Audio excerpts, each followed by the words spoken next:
Hello my lovelies, I hope you're all well. Now when I first saw this story I thought I want to talk about this and bring it to your attention because it involved a veteran, and initially I was really annoyed because it looked like this woman had scammed this veteran.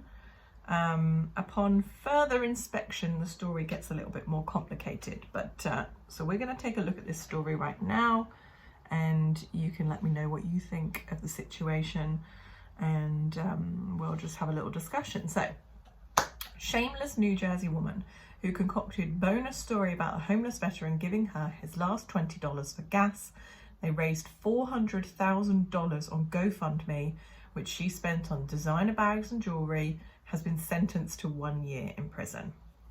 So if we have a quick look at this story. So a New Jersey woman who cooked up a fake sob story with a homeless man to swindle hundreds of thousands of dollars on GoFundMe was sentenced to 1 year in prison on Thursday. Caitlin McClure, 32, will also serve 3 years of supervised release. So she's total sentence of 4 years, 1 year in prison, 3 years supervised release. And she must pay back the $400,000. So she concocted this plan alongside her boyfriend in 2018 when they falsely claimed a homeless man, Johnny Bobbitt, gave her his last $20 when she ran out of gas in the middle of the night, which would be a lovely thing to do, but it didn't happen. In reality, the trio had actually met a month earlier when it was claimed at a casino in Philadelphia, which her and her boyfriend frequented, and Bobbitt was known to hang around outside. So he is genuinely a homeless veteran, but the scenario in which he gave her the $20 when she broke down didn't happen. So together they devised a plan that motivated 14,000 people to donate onto GoFundMe. 14,000 people they duped out of money, which is just disgusting.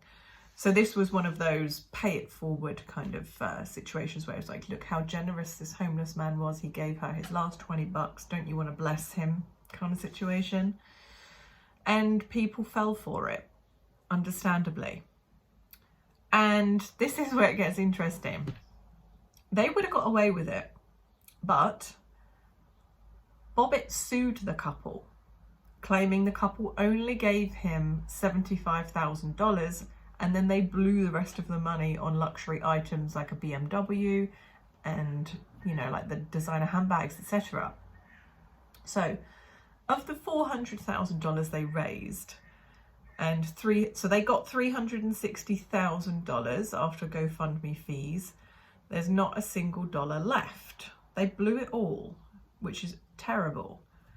The boyfriend accepted a plea deal and now faces 5 years behind bars, while Bobbitt was ordered to enter a drug rehabilitation program. So it's interesting to me that the boyfriend got 5 years in prison while she only got 1. Yeah, Bobbitt had to enter a drug rehabilitation program, fair enough.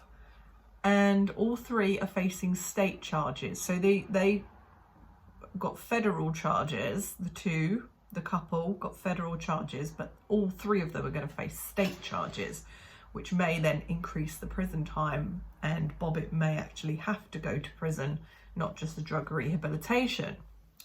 So she created the GoFundMe in November 2017, claiming to have just met Bobbitt and wants to repay him for his kindness when she was stranded. An hour later, she texted a friend admitting it was a lie. So they're just idiots, basically.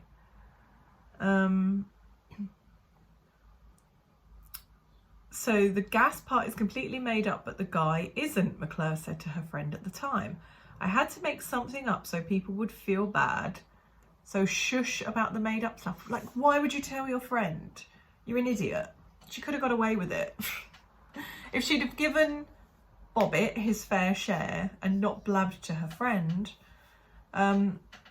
So the story began to fall apart in August of 2018 when Bobbitt complained to a newspaper that the couple stole the money and left him to return to the streets.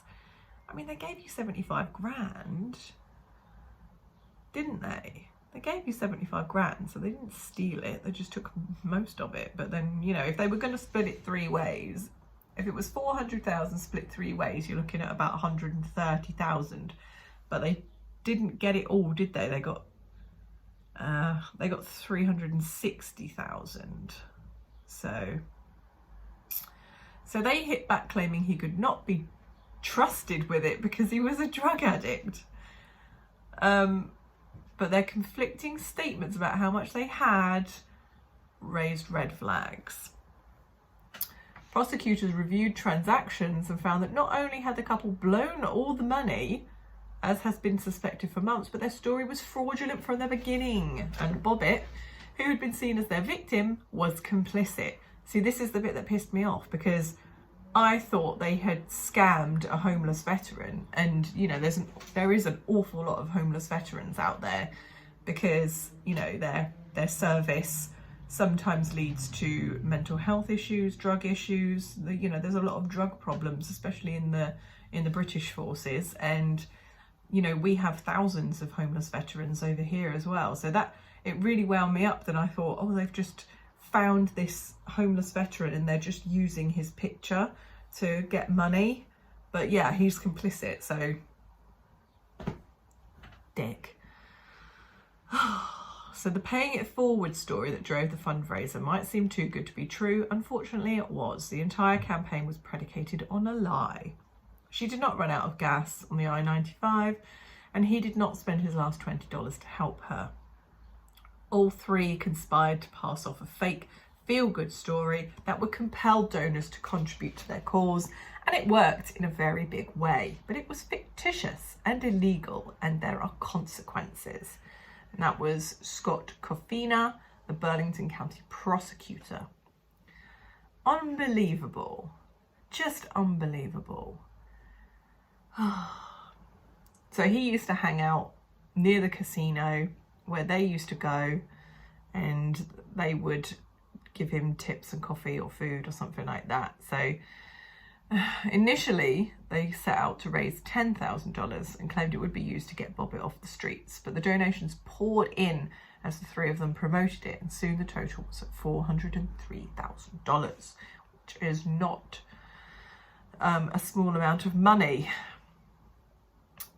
An irresistibly heartwarming tale, isn't that the truth? You know, homeless veteran, especially in the States, because people are very kind to veterans for the most part. Obviously, you're going to get a few twats every now and then, but people, for the most part, they want to help their veterans. You know, I know when I was over in America, I did a few military exercises over there, and you know, people would wave, they would want to talk, they would always say thank you for your service. You get military discount in loads of establishments, shops, and etc. It was lovely. Veterans are treated a lot nicer in America than they are in the UK, let me tell you. Honestly. So they blew all the money. And then Bobbitt tried to sue. If he hadn't done that, they probably would have got away with it. But yeah, honestly, I don't know what goes through some people's heads. I suppose they saw a way to make a quick buck, didn't they? And it worked. Unfortunately for them, it was illegal, and that's that. Yeah, I don't know about you, but I find it very interesting that the man got the highest sentence. Don't you? Because it seems like she was the ringleader to me, because she's the one who set up the GoFundMe page. You know?